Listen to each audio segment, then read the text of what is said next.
No one is above the law, politicians or otherwise. That's the message from acting U.S. Attorney Alina Habba after announcing that New Jersey Democrat Congresswoman LaMonica McIver will now be charged with assaulting a federal officer. Welcome to the second hour of American Agenda. I'm Bob Brooks. And I'm Katrina Zish. It all began earlier this month on May 9th in Newark, New Jersey, when McIver, along with several other House Democrats and Newark's Mayor Ross Baraka, you can see McIver there in red, attempted to force their way into an ICE detention facility. The incident then devolved into a shoving match where McIver can be seen on camera engaging in a physical altercation with at least one federal officer. In the immediate aftermath, Mayor Baraka was arrested and charged with trespassing, but now we have several new developments on this. Last night, Habba announcing that the misdemeanor trespassing charge against Baraka is being dismissed, but McIver didn't get off so easy. She's now being charged with 2 counts of assault on a federal officer, and guess what? That's a felony. Habba writing this statement, quotes, "That conduct cannot be overlooked, and it is my constitutional obligation to ensure that our federal law enforcement is protected when executing their duties." Our correspondent John Glasgow is here live in studio with the very latest on this story. John, McIver not expecting that this was going to happen and denying that she'd even done anything. I think you're right. In fact, they tried to work this out. According to acting U.S. Attorney Alina Habba, tried to make this deal happen so she wouldn't be facing these charges. That did not happen. So LaMonica McIver, Congresswoman there, is going to be facing some federal charges, and if convicted, she could be facing years in prison. So this is the moment, you brought this up, where Rep. McIver, in that red blazer, allegedly pushing ICE agents and federal workers at this newly opened ICE facility. So McIver claims that she and the other members of the Congress, they showed up there unannounced to inspect Delaney Hall as federal oversight, is what they called it. So when the ICE agents wouldn't let her into the facility, McIver appears to get confrontational. But now she's denying all this. Watch. Would you have done anything differently? No, I would not have. Once again, we showed up there to do a job, Kate. We were there for an oversight visit. You know, we've seen this administration come after and attack, leaders for doing their jobs. It's political intimidation, and I will not be intimidated. I expect to continue to do my job. So, acting U.S. Attorney for New Jersey, Alina Habba, putting this out on X. Representative LaMonica McIver assaulted, impeded, and interfered with law enforcement. Today on Capitol Hill, President Trump weighed in. Watch. She was out of control. Did you address those days are over. The days of woke. The days of woke. No, I didn't. The days of woke are over. That woman, I have no idea who she is. That woman was out of control. She was shoving federal agents. She was out of control. The days of that crap are over in this country. We're going to have law and order. President laying down the law there. Newark Mayor Ross Baraka, he was also there. He got arrested, charged, and with these trespassing charges, but he appeared in court, and then today Alina Habba dropped those charges. She said, quote, "for the sake of moving forward," and offered the Newark mayor a tour to demonstrate transparency. Now, Mayor Baraka claims ICE let him into the facility before the arrest. Watch.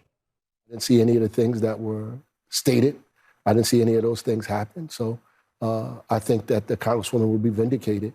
And the videos are clear. Everybody can see those videos. They'll see the whole thing, and it'll be clear to me, and it'll be clear to her in court. I mean, the videos are pretty clear, are they not? I mean, she's shoving, elbows, some punches. I mean, this is violent activity against law enforcement, is it not? It's a lot of pushing and shoving.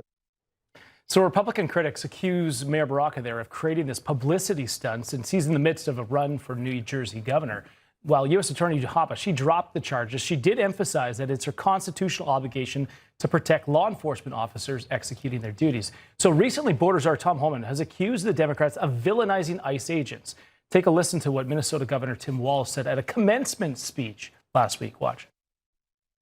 Donald Trump's modern-day Gestapo is scooping folks up off the streets. They're in unmarked vans, wearing masks, being shipped off to foreign torture dungeons. No chance to mount a defense, not even a chance to kiss a loved one goodbye, just grabbed up by masked agents, shoved into those vans, and disappeared. To be clear, there's no way for us to know whether they were actually criminals or not, because they refused to give them a trial.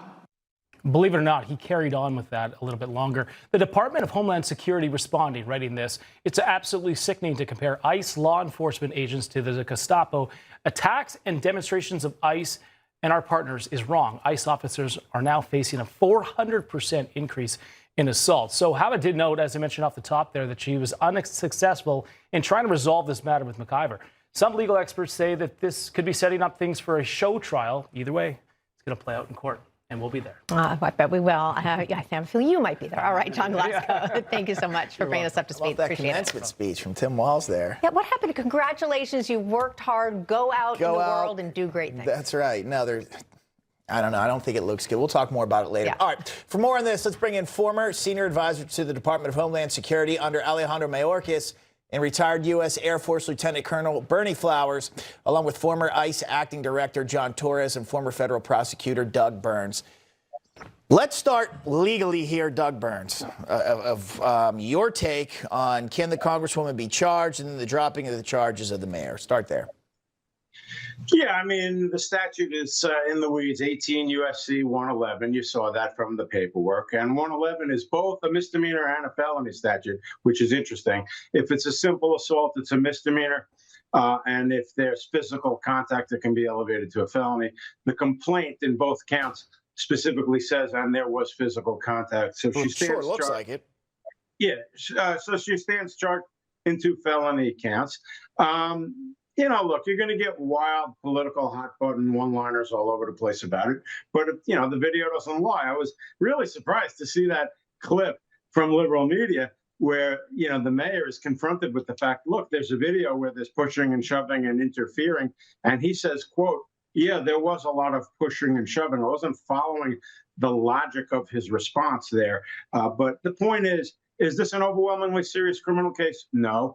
Is it a technically viable criminal case? Yes. It's an assault case where there was pushing, shoving, and interfering. But to John Glasgow's point, this is really the $1 million practical point. They offered her an opportunity, and I've been through these rodeos a million times, to come in, fall on your sword, be humble, maybe apologize. Whole thing would have gone away. She refused to do that. Sounds like political theater is coming our way. John, as a former acting ICE director, when you see the fact that it seems like a lot of these Democrats and lawmakers have no problem, I'll say, villainizing or even attacking, in this case, ICE officers. They seem to have no respect for the job of this group, the job that you were a part of. Explain that. How did it get to be that way? Yeah, it's pretty shameful to see what they're actually saying out there today, villainizing ICE agents. Their jobs are tough enough already in dealing with criminals, cartel members, gang members, foreign terrorist organizations, and now they have to deal with politicians that are calling them Gestapo, jackbooted thugs, you name it. That really sets the tone for others in the public to follow that suit, to follow their lead. And that's a dangerous precedent to set. One of the reasons they're doing that is they want to get attention, but I think they're getting attention for the wrong reasons. They're actually out there trying to get attention on behalf of the immigrants that are in the detention center there. And 75% of those are criminals with past criminal convictions other than crossing the border illegally. Berney, your thoughts on, obviously, the Congresswoman here and the mayor, but then also President Trump saying, we're done with this crap, President's words, we're done with this woke stuff here. I mean, you cannot be pushing and shoving law enforcement members, but this is Democrat politicians doing it. This has to be nipped in the bud, don't you think? Bob and Katrina, first, thanks for having me. It's always a joy to be with you guys. And the bottom line is being a politician once implied a sense of civility and decorum. On the Democratic side, apparently that's not true anymore. The president is right.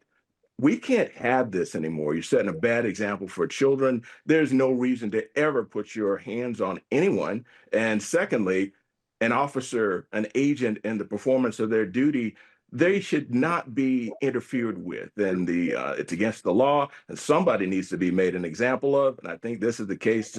It's right there on black and white television. Yeah, very good point there. Doug, we're almost out of time, but just from a legal standpoint, do you think there are laws that should be made, maybe even more of them, to protect law enforcement even more, as we see, to Berney's point, a lot of these lawmakers behaving badly, and that seems to be increasing?